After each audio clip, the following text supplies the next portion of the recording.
Hello there and welcome to another fantastic video. Following TGS, I am not at all surprised that we didn't get any Monster Hunter 6 news. For starters, it was never really confirmed, and actually I am quite happy to wait a little longer until the Game Awards to catch a glimpse of what is to come. And I'm also happy because this video will probably only make sense before anything Monster Hunter 6 related is out there. But let's cut to the chase. If you clicked on this video, I'm assuming that you know Monster Hunter, but I'm also assuming that you've probably never heard of the anime Made in Abyss, which is exactly why I'm here today. I mean, if you know the anime, it's a bonus, I guess. Oh my god, is this another longsword return to Monster Hunter into another?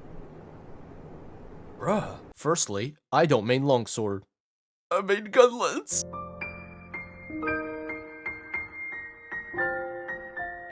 Secondly, this video isn't a wish list for Monster Hunter 6, so I won't be talking about stuff like what monsters I want, or what weapons I want, or decorations, endgame systems, none of that. Today, I'm keeping it very basic. I'm taking a setting from a completely different universe, and I'm explaining how this exact same setting could make for a really good Monster Hunter game. Now let's get started. So what even is Made in Abyss? It's an anime about a big hole called the Abyss.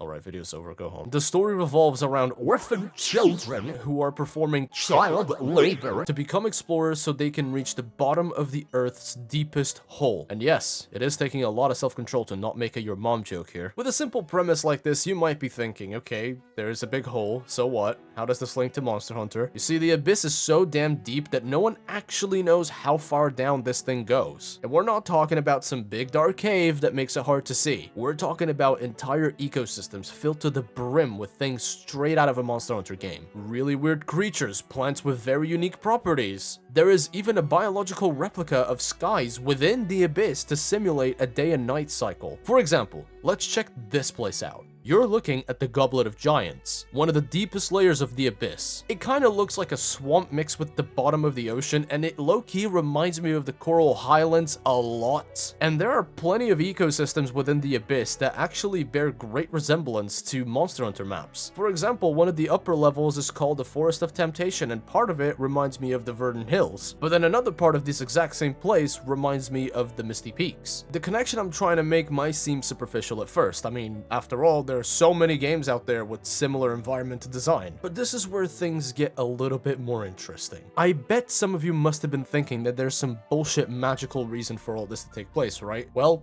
not really. When we look at Monster Hunter, there is no such thing as magic. As extravagant as things might get, there is always some sort of biological reason for something to exist, even if it shouldn't. You'll find that the same base rule applies to Made in Abyss. Things don't simply exist because of some spell. Also, in terms of technological advances, it would seem that both universes are on a very similar plane. But let's take a step back and let's go all the way to the surface. This image you've been seeing dotted around the video is the current map of the Abyss. And if you look at the bottom, it's incomplete, implying that yes, no one has ever made it to the bottom. At the surface of the Abyss, there is a city. In this city, you have the Whistles. These are the explorers of the Abyss, and they have different ranks, just like a hunter would. This right here is their ranking system, with bells being the newbies and the white whistles being akin to legendary master rank hunters. You might have noticed that I didn't say that this city could act like a hub, because this would imply that we could come back from the Abyss whenever we want. But this isn't quite the case. There is this thing called the Curse of the Abyss that gets worse the further down you go. This curse means that going down within the Abyss is absolutely fine, but when you ascend, no matter just how little, there will be consequences. Depending on what level you are and how quickly you ascend, you might faint or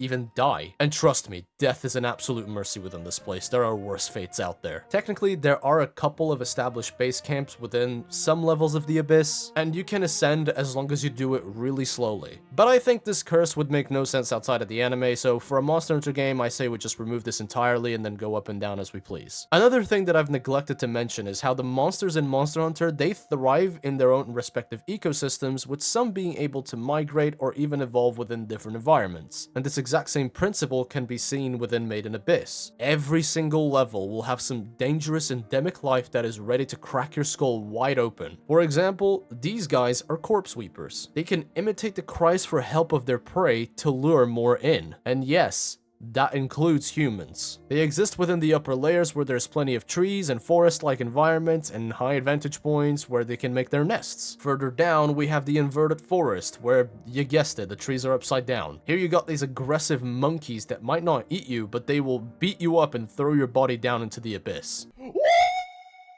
But why live in a tree that's upside down? Surely they can go down a bit into a better spot, right? I mean, I guess it's not that bad. They could just move onto the layer before the Goblet of Giants, the Great Fault. A place that looks like a massive drill just went straight down for miles. However, the caves on the side of the Great Fault are inhabited by even creepier shit. Madoka Jacks that fly around and catch anything out in the open. A Magakame that live within caves and use hormones to lure in victims to fall into their stomachs. Crimson Splitjaws, which are basically giant flying snakes that can also be found within the first goddamn level of the abyss. This guy's like a Rathalos. Motherfucker can exist literally anywhere. But hey, it's not all that bad. Maybe we can chill in a cave on the 5th layer. Holy fucking shit! Needless to say, the further down you go, the weirder and stronger some of these monsters are gonna get. And listen, I'm not even gonna sugarcoat it. This shit gets really complex when you go from a cute little furball to a fucking giant giraffe dragon. Now, take a step back, take a deep breath, and picture this.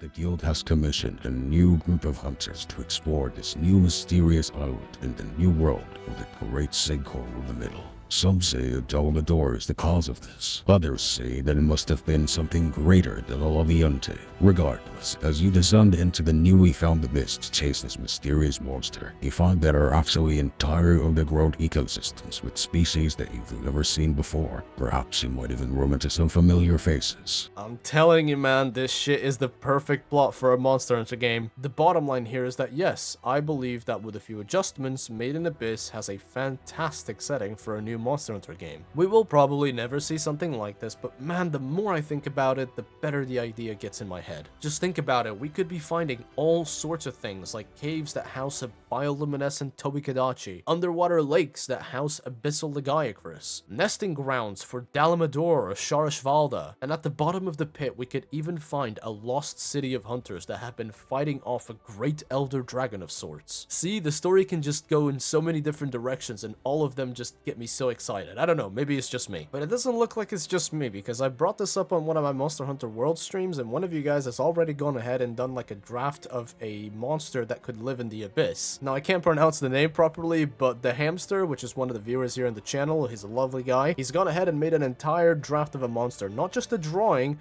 He's also made a bunch of lore and a bunch of, like, basically hunter notes on how this monster could work. The design is awesome, and I love how it could match the entire aesthetic that we've been going for this video. But yeah, I would love to see more of you guys share stuff like this, if it's of your interest, of course. And now, I've never said this in any of my videos, but if anyone from the Monster Hunter team found this and actually got this far, please check out Made in Abyss, because you might get a cool idea or two. And if anything that I've said sounded interesting to you, then I highly recommend that you also check out Made in Abyss, because everything I've been saying in this video is just scratching the surface of this amazing world. Maybe I'll make another video and go more into detail, but that's all for me today. Let me know how you feel about this concept in the comments, and I'll see you around.